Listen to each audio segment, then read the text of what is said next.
Hey guys. Alright, so we're gonna do another video. This one is going to be on my 2004 Ferrari 360. It's pretty much a standard 360. It's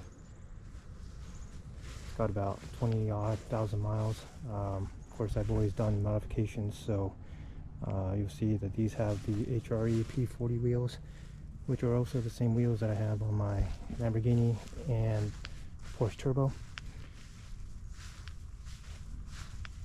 We have the challenge grills. Not standard on the 360, but you can see I got the carbon fiber fins. And we look into the engine compartment. We got the Capristo twin sound exhaust system, which is the loudest version you can get. Carbon fiber air intake boxes, carbon fiber engine side panels on both sides, and down there, not sure you can see it, but those are Capristo headers.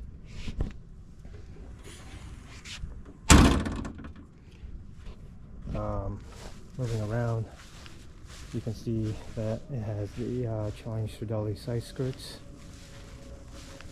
We have the Rotec Michelotto carbon side mirrors, and to cap it off, the Stradale front bumper. So we're here in the 2004 Ferrari 360 Modena. This is actually my second 360. I actually had a yellow on black many years back. It was a 2000. This one is a 2004. But the cars were pretty much identical in terms of functions and features. So they're both manuals. This is a factory gated shifter. I did go out and source these sports bucket seats that normally are found in the Challenge Stradale. Now you'll notice that these are black leather. The Challenge Stradale usually is Alcantara. So the reason being that these seats most likely came out of a, I would say probably a 599, but they are with the Daytona pattern here. They are carbon buckets from the factory. This car came with the original Daytona seats, which were a little too narrow for my liking. The bolster started a little too high up in the shoulders and made me feel a little constrained, whereas these are the large size bucket seats, so they're very comfortable and wide. Again, I have to point out that the whole reason for me having this car is this particular shifter here. So why don't we go for a drive and I can go a little more into it.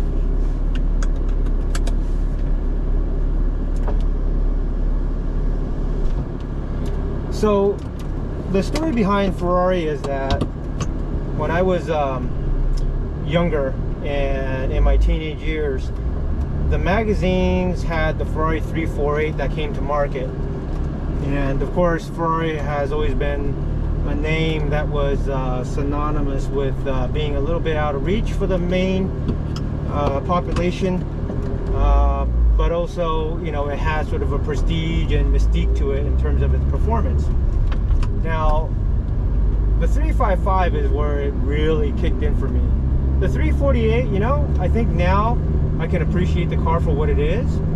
But the 355 was the actual Ferrari model that really got me into the Ferrari brand.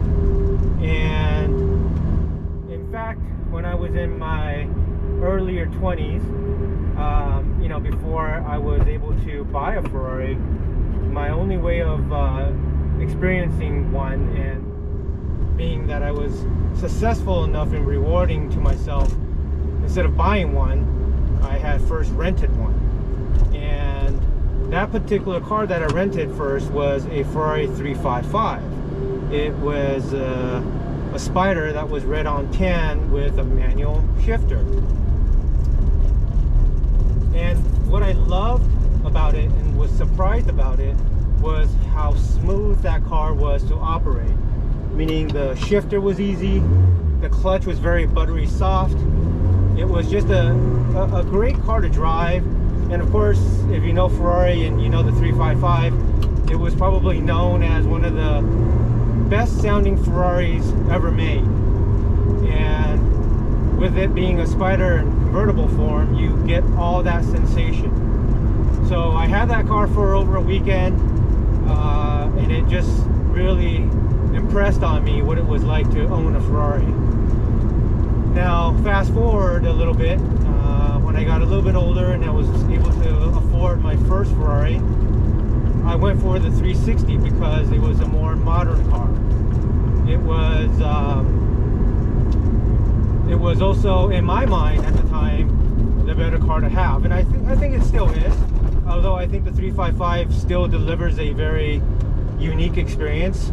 I particularly like the 360 because it is a bigger car. Hold on, there's an ambulance going by.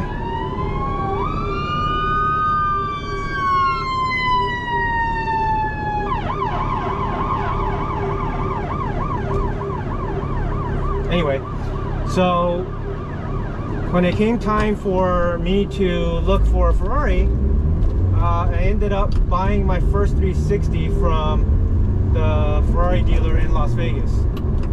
So that was a 2000 model, again, yellow and black, manual. And I babied that car because it was my first Ferrari. I kind of treated it a bit more like a garage queen.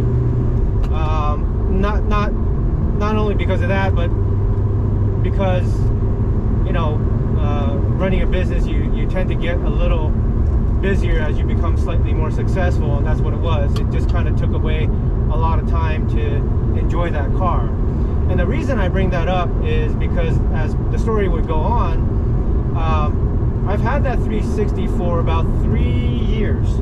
I probably put about 1,200 miles, so not a lot in 3 years. And what happened to that car was the Scuderia was a car that became available in that time, and the Scuderia was a car that just completely dominated my attention. I skipped the Challenger Dolly because to me, I love the 360 with a manual shifter. And back then there was no conversions. It was just, you know, you got what you got from the factory. So, but the performance of the 430 and everything about it, it had the F1 super fast shift. Because one of the downsides of the Challenger Dolly that I always heard about over and over again was it did have a bit of a delay and a jerky reaction with the way it shifts. But that the 430 Scuderia fixed all that. And it did, actually. It was a very, very smooth and fast shifting transmission. In fact, I kind of wish Ferrari stuck with that instead of going with the double clutch as they started with the 458. I think the double clutch started making the cars a bit too smooth. So it took a little bit away from the unique shifting experience. But that being said, when the 430 Scud became available, or at least the one that I was looking for, I couldn't keep two Ferraris at that time. So eventually I had to trade away the 360 that I had in order to make the purchase of the 430 Scuderia. Now, I've owned that Scuderia for some time, and you know what was so unique about that was it never left me the desire to drive a 360 again, particularly because of the shifter. You know, I go back and it's something I've always reiterated in my videos, and that is you don't really need a car that has 800-900 horsepower for sort of your weekend drives. I mean, you can make the argument you probably don't really even need that just on the road. It is a lot of power to handle, and sure enough you can go quick, but how quick do you really want to go? With the 360, I feel like this is almost the last car where, you know, it's reasonably quick. It's got 400 horsepower. It's got about 200 some odd pounds-feet of torque. It's enough. It's pretty quick if you want to drive it quick. The sound of it is one of the better sounds, I think, as far as cars that Ferrari made. Particularly with this one, I have the Capristo twin sound exhaust. So right now I'm in quiet mode, but at the flip of a a button here on the key fob, I can go into loud mode. But yeah, no, this car screams. If you drive it up into the higher RPM range, it gets the high pitch. Now, going back to that story, so I did identify a 430, and there's a unique story to how I ended up getting that car that I'll tell about in a future video with the Scuderia. But in terms of getting that car, yeah, I had to trade in my 360, and then of course having a Scuderia for some time, I still loved and dreamed of having that same experience with the 360. I guess, you know, one of the downsides of treating anything like a quad screen is that you don't get it out of your system. And so that's kind of how I ended up with the second 360. And when I was looking for this car, I remember I was browsing all the websites, the Auto Traders, you know, cars.com, all those sites. There was only about 7 manual coupes across the entire US at any given time. So that tells me that the uniqueness of the manual transmission was starting to become rare. And of all the cars that I looked at, you know, I had to PPI a couple of them, and they were pretty beat up. Keep in mind that these cars are anywhere from 20 to 24 years old. This car is a 2004, so it's about 20 years old. Not everybody in the history of these cars would treat them right. They're very particular. I think if you know, Ferrari's got a very stringent service plan. You got every 3 to 5 years where, you know, you do your routine maintenance, which is just oils and filters, and then you got to change the belts, right? That's the bigger service. I'm very on top of the cars and the servicing of all my cars, so they're always running in tip-top shape. Now, again, it took about 3 or 4 tries, so almost 50% of what was available on the market to find this particular car. And so this car checked out. Black was not my first choice as far as colors go. You know, I love black cars, but I've had a few in my past, and with a black Rolls Royce, you know, black cars are just hard to keep clean, right? Dust gets on them an hour after you have them detailed, so it's always a pain in the butt to kind of keep them clean. But you know, oddly enough, I don't know how many times I looked and thought that I was this close to getting a red Ferrari, only to have the deal fall out. So I'm almost feeling like I'm destined never to own a red Ferrari, and that's okay. You know, what was unique about the culture of Ferrari was, in the past, it's always, they call it resale red, right? Red was always the color that everybody wanted. It was a safe color to have because you knew if it came time to sell, red was the popular color. I think as we move forward, the uniqueness of the colors are coming into the mindset of the customers. So you'll see now a lot of different colors coming out. Kind of like how Porsche has the PTS, the paint to sample. Ferrari's clientele now seems to be more open about colors other than red. So I don't know, maybe it all works out for me. But anyway, so I ended up with this black car mainly because the maintenance and the condition of the car checked out more than the other cars. And I was lucky enough to have purchased this before the pandemic. I think after that, you know, the values of these things have shot up. They're harder to find nowadays, although a lot of people who buy the F1s and convert them to manuals, you know, I've heard a lot of different feedbacks. The one common feedback I've heard was that, you know, as good as those conversions are, it doesn't quite offer the exact same feel as what, you know, came out of the factory. I've never driven one, but that's what they say. So, you know, again, I'm very lucky to have the manual from the factory. And again, I think this is really where the joy is. You're not driving 10/10 when you're driving this car. This is more like a cruise, like a 5 or 6/10. And of course, you can push it up to, you know, as fast as you want. But I don't really like driving the cars on the limits. I'm not a a track-oriented driver. This is just something nice to have a quick blast on the weekend. And really, this shifting is really where it's at and what it's all about. You know, I kind of always ask this of every car that I have is, you know, do I plan on keeping this? Do I plan on trading this? You know, this is my second 360. You know, I don't know that I would be able to make the same mistake, sell this thing, and be lucky enough to find another manual coupe.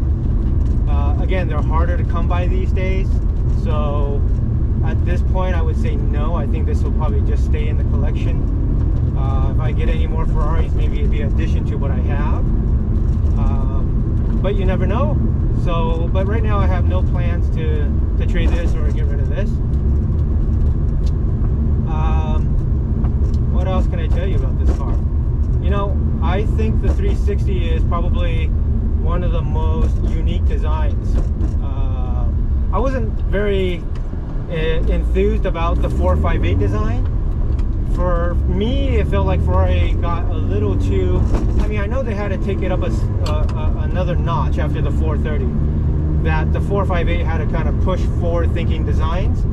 But I think that generation, for me, it kind of looked like an insect. I don't know how to describe it, but that headlight, something about the car just looks kind of like an insect to me. Suffice to say, it's not my favorite. And I think the 355 probably has one of the best designs in the history of Ferrari. This is a second close to behind that, but I think it requires the challenge to the dolly look for it to have that that appeal. I think a regular Modena looks okay, but it lacks the aggression that the Stradale has, right? So that's why I got the aftermarket, not aftermarket, but I got the front bumper and the side skirts.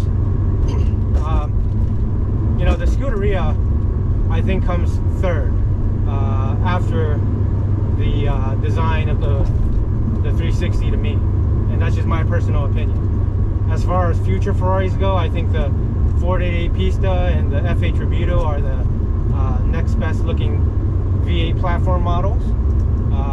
You know, the new 296 that's out right now, I've seen a couple in person. You know, in the pictures, they didn't really appeal to me, but in person, they actually look quite nice. You know, is that something that'll join the garage in the future? Very possibly. We'll see. But the thing I want to convey is just how rare and unique this experience is. You know, it's a classic now, I think. You know, 20 years on, I'm not sure you would call this a modern car anymore. And it's not going to perform like a modern car, but you have to expect that, right? It's just what you like. And, you know, the experience of driving a manual is something that I think the generations going forward are going to lose out on having experience of. Anyway, yeah, I don't know what more I can tell you other than that, you know, if you're lucky enough to experience a 360, you'll know what I'm talking about. And you know, if you haven't yet, hopefully you can find some way in the future to get the experience behind the wheel of one. You know, just keep in mind they're older cars. They're not going to perform as quick as some of the modern cars these days. But again, you don't really need all that much power. This is plenty enough for the kind of drive that I personally like to do. You know, when I say drive safe out there, I do mean drive safe. I mean, it's crazy how fast some of these modern cars are getting. So anyway, if you guys have any other questions, feel free to ask, leave comments, and I'll make follow-up videos with this. Bye guys.